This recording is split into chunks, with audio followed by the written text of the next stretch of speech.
29/4/2025 அன்று மாண்புமிகு தமிழ்நாடு முதலமைச்சர் அவர்களை நேரடியாக சந்தித்து இந்த 9 கோரிக்கைக்கும் அதில் நீங்கள் எங்களுடைய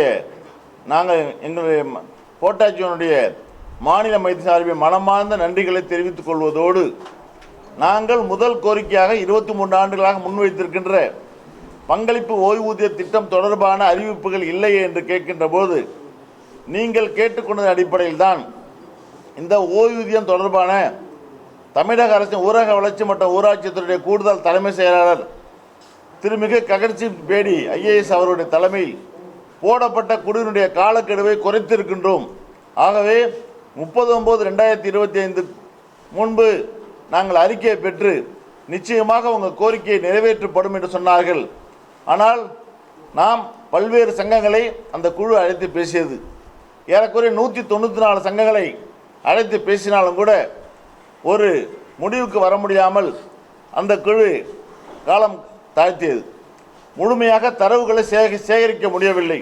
பல்வேறு மாநிலங்களில் இருந்தெல்லாம் LIC போன்ற நிறுவனங்களில் இருந்தால் முழுமையாக தரவுகளை சேகரித்து இடைக்காலமாக ஒரு அறிக்கை கொடுத்திருந்தார்கள். நாங்கள் உடனடியாக முழுமையான அறிக்கையை அளிக்க வேண்டும் என்று கேட்டுக்கொண்டிருந்தோம்.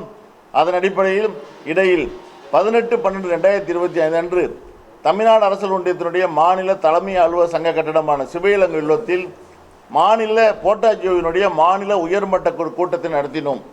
அந்த கூட்டத்தில் ஏற்கனவே 10 அம்ச கோரிக்கையில் சரண் விடுப்பு கோரிக்கை நிறைவேற்றப்பட்டுவிட்ட காரணத்தினால் மீண்டும் 10 அம்ச கோரிக்கை வலியுறுத்துவது, இந்த ஏற்கனவே ஒரு கோரிக்கை நிறைவேற்றப்பட்டு விட்டதால் அந்த இடத்தில் கருணை அடிப்படையிலான பணி நியமனத்தில் 5% கட்டுப்பாடு என்பதை நீக்கம் செய்ய வேண்டும் என்ற கோரிக்கையும் சேர்த்து 10 அம்ச கோரிக்கையை வலியுறுத்தி 2 கட்ட போராட்டங்களை அறிவித்திருந்தோம்.